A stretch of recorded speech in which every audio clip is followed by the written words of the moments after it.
It's totally crazy. I want to cry. Oh my gosh. Hardly. Right. Teletubby. Nope. I think that's teleobese. And if I carry on, I'll get telediabetes. There's a one-liner for you. Well, here's another problem. You might remember there was another screen there, right? Well, there is. It's just turned backwards. I'm trying to lean back on that, and I'm probably going to snap the camera off now. That screen was facing the other way, and you might remember, actually, in the last video, it was working. Well, guess what? It isn't. And what's the problem? You might be thinking, and why is it there? Why is it not on the workbench? Let's deal with this way. Why is it there? Well, because that weighs about 15 keggers, mate. And there's the top of it up there. So it weighs about 15 keggers. 15 kilos, mate. You ain't going to be like kind of picking that up. Oh yeah, it just moves like all of these other light things do. That's a beast. It's not good. And the workbench over there is kind of chock full. If I put that on that workbench, well, A, it won't fit, and B, even if it did, the weight of it will probably collapse it with what's already on there. So why is the back off it? You might think, well, right by your bed, are you insane? Yes, and probably yes. Okay, and quick disclaimer before we get into anything. I removed all of the necessaries before I had a drink. Yeah, because you don't dick around with mains voltages or mains energized if you've been drinking. If you've been doing that, naughty. Check out DrinkAware as well, because you probably ought to be careful. Now, with this, you'll notice here that the plug is missing. Yeah, that's because it's up there, stuck in the back of the back frame, the plastic body of the telly. Why did I do that? Well, let me explain something to you. Let's just say there was a plug on there, and a power board was connected in there. I'm sure you know what could happen. If I mistook that plug and energised that and touched in there for any reason, well, you'd be dead.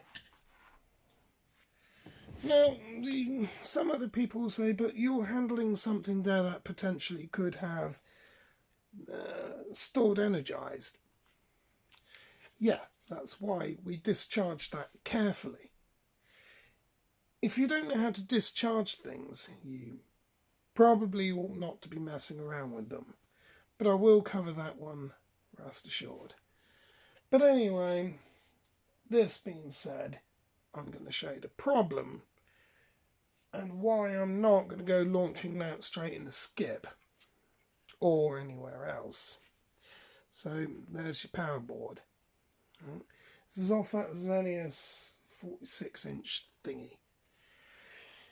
Now, quick answer of point here. First of all, Wayne is a fantastic guy. I've got a lot of respect for him. He's always a laugh, and so is Jay. Love these two guys as well, mate. They are fantastic. However, they fell victim to the similar mentality. Like, why don't you just launch that in the bin and go and get another one? This is the reason why global warming's a problem. Big time problem.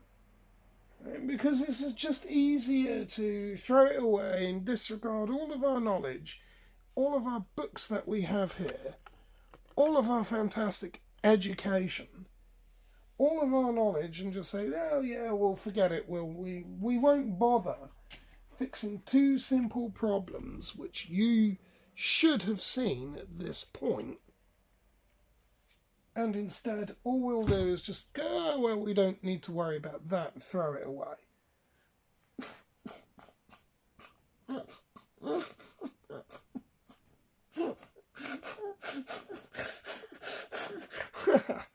Well, was I crying or was I laughing? Probably both. Well, I was crying from an environmental perspective, and I was laughing for the fact that I'm probably going to save some money. But I am furious for another reason, and that's because of the overall cost it's now going to be. Partly with the Xenius thing, what was it? Shit design, shit designer. So if you worked on that, the development of that TV, you're terrible. Crap design, and we'll go into more of it. Shit design, shit designer, to be fair. Right, so why am I going to toss that in the trash? Because 46-inch TV like that is going to cost me about, £500 to replace. And not only that, it orders of magnitudes more for the carbon footprint. Why is that? Because that was made and can be fixed by simply changing two components on here. So why would I need a whole new TV manufactured for the sake of two components?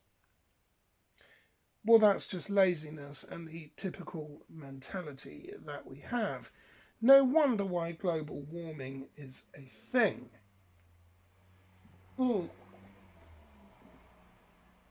Now, just on that point, the United Kingdom is actually, at this point, one of the top polluters for e-waste of anywhere in the world. See, all the virtue signalling that's been done about cutting carbon emissions, but everybody is just on about throwing things away and never making an attempt to repair anything. How do I know this? Well, let me pause something and let me show you what I found in just the matter of 12 hours. Here you go. It's a fairly substantial box.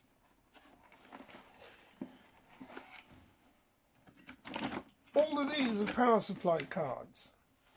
The whole box is full of them.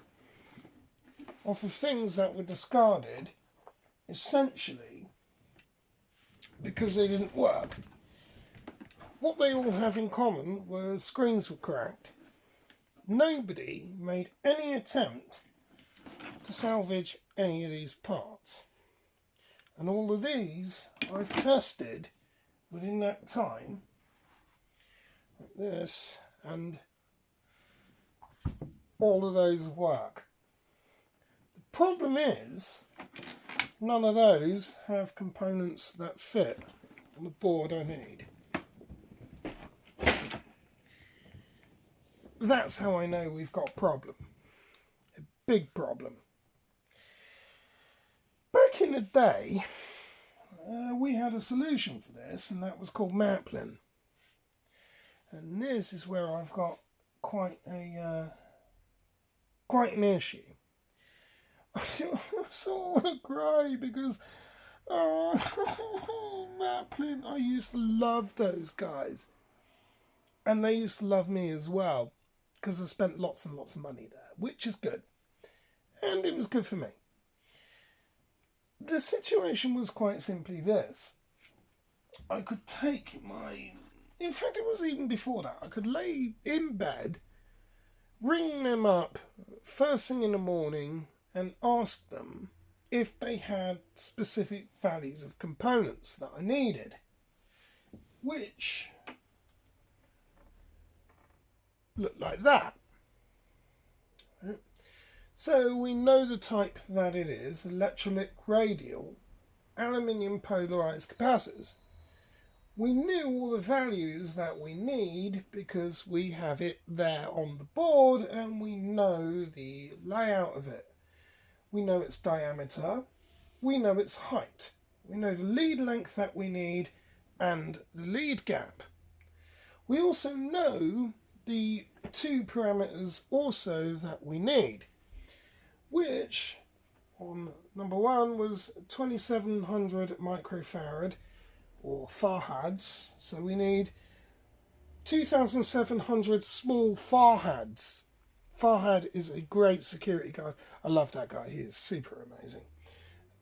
Beautiful guy and all, and he's got great fashion sense and strong as well. You do not want to get chased by a Farhad, he will hurt you, but not actually, he's a legend. But okay, 2,700 microfarads, or farads, at 16 volts. So we've got the first one.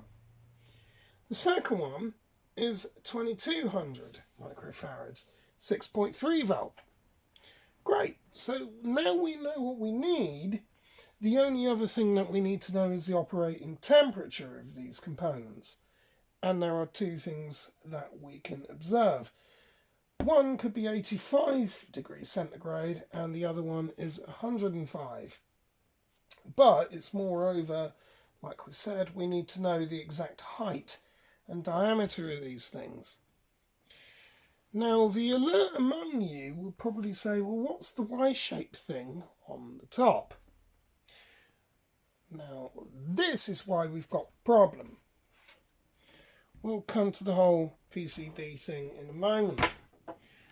The Y shape, well, why? Well, I'll explain, because of that you can see these are bulged. That's an indicator that those have gone bad. Well, what does that mean? That's had a condition called cap crap, or rather capacitive plague. An endemic problem from the years of 1999 through 2007. How do I know that? Because, well, they're aluminum, they're polarized radials, and they fit the parameter of the year that TV was manufactured. And they were replaced a year before, if you remember on my channel before, it was the same deal. Now those caps were second hand and they came off of a similar board that had a similar problem. Conveniently enough, these things are ergonomically and electronically designed to break down at the most inopportune moments possible to mankind. So it's gone and done it again. There they are, bulged out. Basically, from the technical standpoint of what happens, it's simple. The electrolytic in these goes wrong. And it can do a couple of different things. And I'm going to explain that. So I sort of plug that in. Is that going to charge? Probably not. Maybe. Right. So in here, in these cans, like that one where my finger is, the ones that are swell, what can happen is they're usually filled with either a liquid electrolytic or some other kind of material that when they swell, because of, breakdown, they start to release a gas. That gas is typically going to be hydrogen. It could be pretty much whatever they're made of, but hydrogen, I do believe, was a common one. Now, if they didn't have those cross marks in the top, or the Y shape, like you see there would be nowhere for them to vent. And you can imagine what happens if you take a liquid electrolytic and you superheat that. There needs to be room to expand because the liquid in there would turn to a gas. And if it's got nowhere to go, well, what do you get? Well, you've essentially got a controlled explosion. In other words, a bomb. Basically, they would explode. Well, some of the other ones, on the older versions, they never had that cross shape on there. Or, I mean, they can be in any sort of shape as well. They can be K-shaped. Some of them have S shapes on them. Some of them don't have that at all. And even these big ones, this one doesn't, and it's sort of bulged. So that will have to be changed. Every 7 years, it's recommended that you go through a servicing of that. Particularly of any TV or any item like that from 1999 through 2007, it's recommended you have those inspected. I'll go into what happens if you don't another time. The results can be quite bad. But still. Okay, so that's what we've got. So that's cap crap, or as we could call it, sort of capacitor plague. And it's still endemic now because there's a whole load of things out there that have the problem. Is that going to fall over? You better not. Shouldn't. It might do. Right, well, we've got some symbols down here, which is what you would typically find on the underside of a circuit board, which is, if you're going to replace these things yourself, which I would urge caution of, those are the sort of symbols you could expect to find. Now, the reason why these are polarised, let's fetch this over here, the reason why these are polarised is quite simple. If you stick voltage through them, or any sort of current or any energy through them the wrong way, that actually will make these things kind of go bang. So in other words, if you was to stick negative here and positive there when that's meant to be a negative, you'll reverse the polarity and they don't like that. Essentially, you'll cause the inside of that to go wrong. They instantly swell up, the heat will go off and bang, they'll explode. While on this note about exploding caps, there is occasionally a point what can happen where even if they do have a cross on the top or anything like that, well, they'll vent off from the bottom, which is why if you're going to change these things, you want to get yourself a pair of speckies for that. Anytime that you've changed these things and you're going to energise them, you want to get yourself a pair of binnies. For the obvious reason, if you look at the back of my screen there, that board will be facing the components out. It doesn't take a genius to realise that if it decides to blow off at the bottom, well, it's going to launch the can outwards, because essentially that's just an aluminium sleeving with all of the material contained within. And if that does go off, it will go like a gun, and it will blast all of its material towards your face, almost like a shotgun blast. But aside of that, even if it doesn't, there's another problem.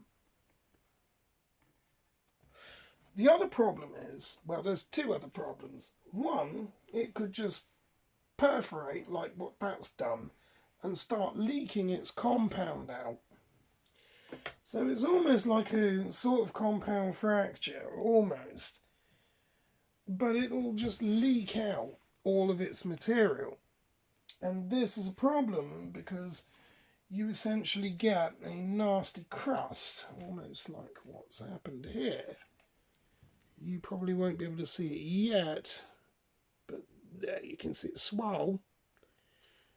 And it sort of goes like a reddy orangey colour. And that stuff is not only toxic, but it's heck of a corrosive.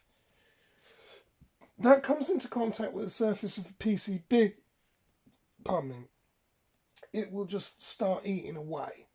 And it's nasty stuff. It's just heck corrosive. Much like what happens with batteries. Similar sort of thing. Now, it can do that at the bottom end. Right, so it could certainly leak that way on the bottom. Now it hasn't here because that was markings I put there to identify it. But it can do, and if you look here, where my finger is, that's where those components are.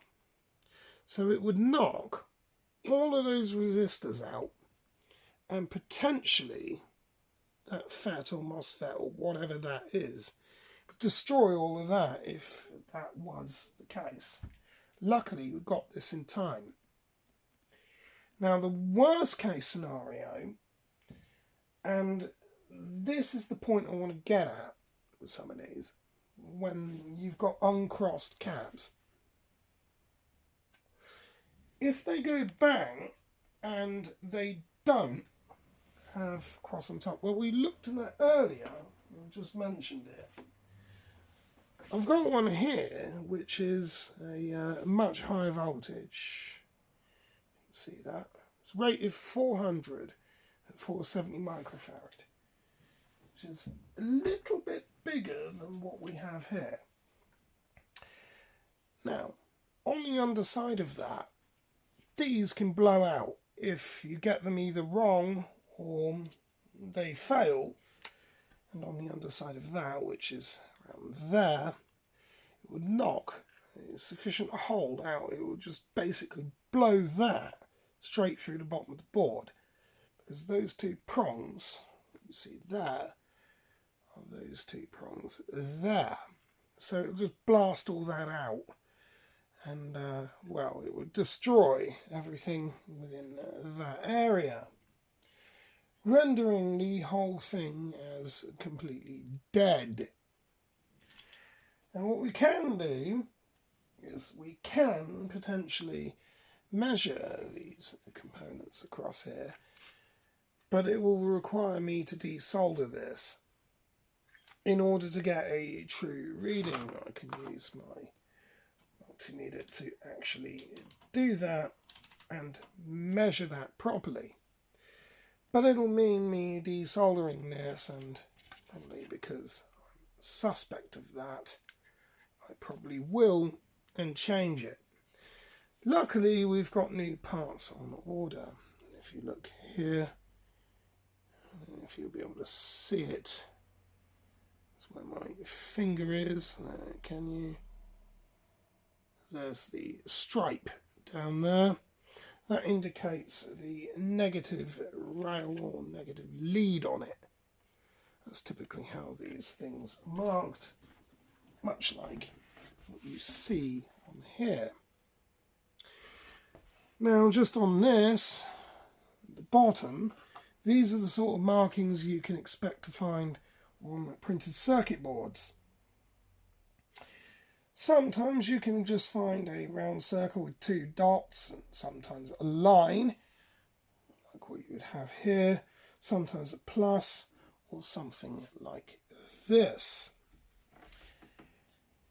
If the component's not there before you get hold of it, there may well be markings on it.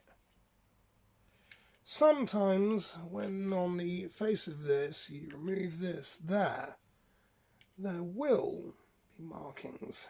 In this case, there is. Where my finger is, you might be able to see that. There's a dot there, or a line. That indicates a negative, and that's essentially the orientation that it needs to go in. If you was to fit this round the wrong way, you would indeed get a large explosion and fire and all sorts of other problems, and indeed on these ones it would be quite a detonation. This is why, if you don't know what you're doing, you leave this alone. And yeah, well, the rest of this, we've got another set of components and tools coming tomorrow that we are going to have to use to check that over. Now, once again, when it comes to our screen, the LCD and the backlights are fine. On that note, I didn't want to be moving this. Well, I did believe I mentioned it. But the problem is with this unit, it's not an LED TV. The backlights are driven off glass tubes. They're really thin, and I might well show what they look like at some point. If you was to drop this, that would be really bad. And it's a fairly hefty unit as well. So, tolerances on this are fairly precise. So we've got to be careful with that and how we handle it. So it all has to be done pretty much here, which is really awkward. The other issue that I have, and this is specifically with that power board, the remaining logic board in there is even more of a problem, in the sense that all of the logic, the input-output interface, and all of the switching stuff is done on one board. Meaning, if I get those values wrong on that supply board, it kills that. If it kills that, bye-bye telly. Unless then we spend about 3 months trying to poke and prod around with that. Not fun. Not what I want to be doing. This is why now you see these things getting dumped all the time, and hence why you saw that I have a box of power supply boards that, well, now it gives you an idea how many TVs died in the making of this video. Now you see the problem. Most people aren't going to go through the lengths of doing that. And this is the issue. I'm probably going to have to do a whole new video on that. Because, yeah, you know, they'll say, well, everyone will just say, well, why not just replace the whole thing anyway and launch that in the bin? Yeah, but for the cost of that component, even if it was just that, you're now throwing away the replaceability of that for essentially a whole other new unit, which requires orders of magnitude millions of times more effort and energy than it is to replace one of those or two kind of small components there. And that is the size of what you're dealing with. It's literally about that big. Both. Total cost normally, if Maplins were open, would probably be around $5. And I miss the days where I could just get out of bed, phone them up, be over there in an hour. That telly would be fixed within 2 hours, even if I stopped for coffee. Now, you're lucky if you can go 3 days on it. And bearing in mind, I've broken a lot of stuff trying to find something that's going to get that running. The goodness is, what I took those parts out of what you saw before was already broken. Those power supply boards do work. recertify them, and I might be able to sell them on, but who knows, or use them in other projects. So there you are. Is it cheaper to replace or repair? I would always say repair if you can. Total cost on this build, if I can get it done, well, I've had to buy some other stuff. Yeah, total cost is probably about 150 quid.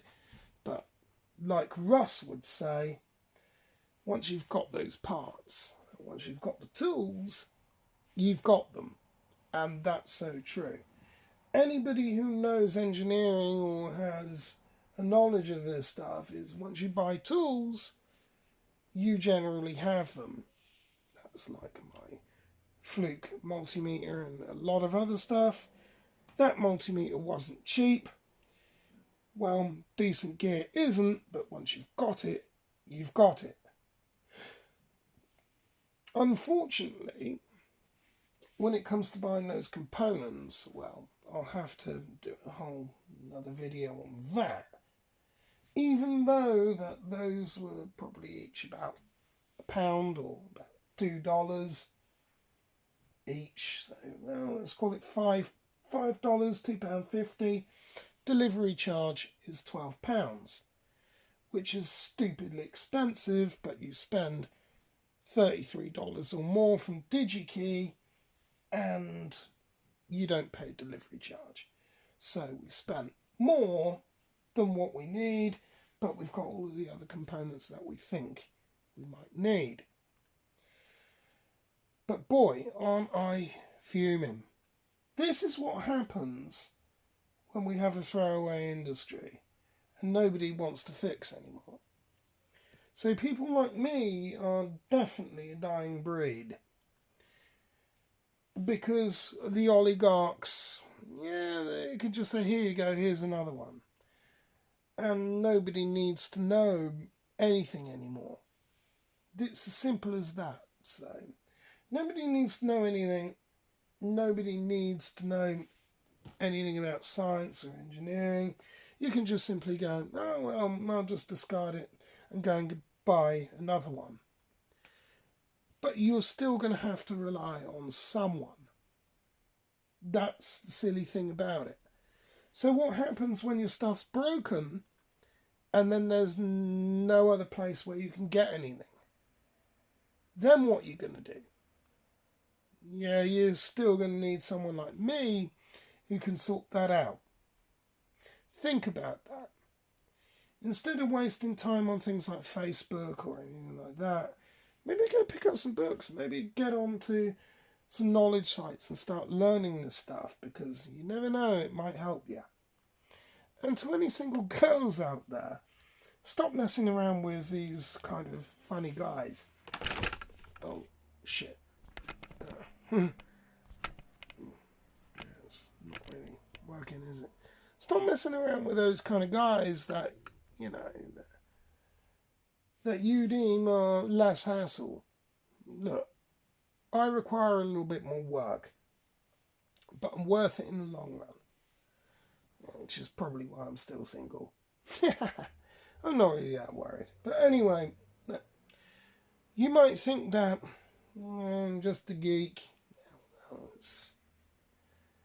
it's the geek that will help you in the long run, and it's the one who might just save your planet. I could cry about what I've gone through over the last week. I could spend my life crying about it. But I'm not going to do that. I'm an engineer. Right? This is what I do. This is the life I have. Sure, it's not ideal having this stuff open right near where I would tend to kip. But hey, look, if things broke down in your house and you need an engineer out, it would be done in situ. They're not going to be taking it away, and they may not necessarily have the parts there and then, so it's got to be done. Right? That's needs must. I'm not going to go bidding that for something that essentially is fixable for two pissy components, two passive components. I'm not going to launch this away. I'm going to give it a reasonable go again. but we'll have to do more investigation. Luckily, we've got the knowledge, the skills, the books, the mindset, the dedication, and the alcohol to make it happen, and a desire to sort of save the planet a little bit. Because, yeah, if we don't, we're just throwing money away, and yeah, not good. I'll probably go into more of a rant about that at some point. Probably when I go off and buy some more cigarettes, ironically, because I need to go and get some. I've only got maybe about two left. So I'm going to have to go out, and I might well do a rant about that.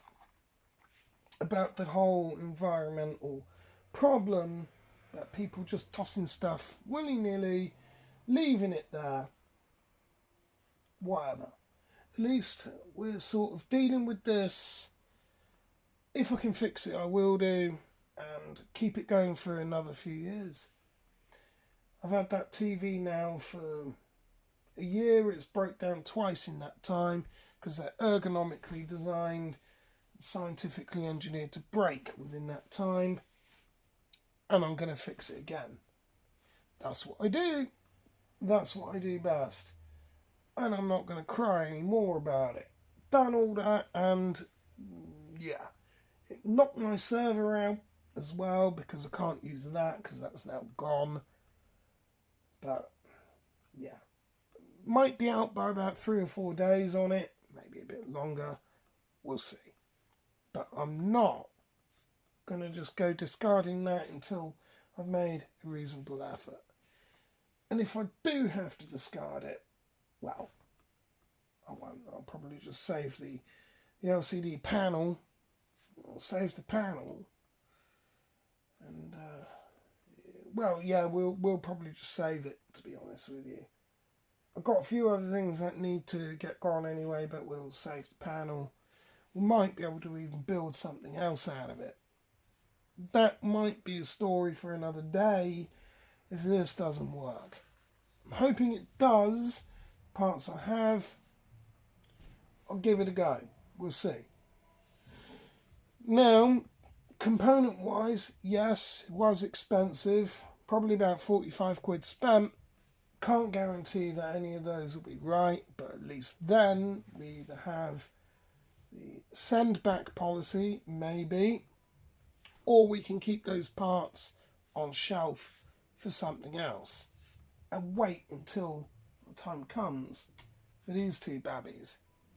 Still, we've got tools on the way which will help discriminate all of this and assist us where a lot of my other stuff couldn't or is now irrelevant. So we're good. It's a head scratcher. I'm upset. It's been a bad week, but the future's bright. The future is that will be fixed one way or another.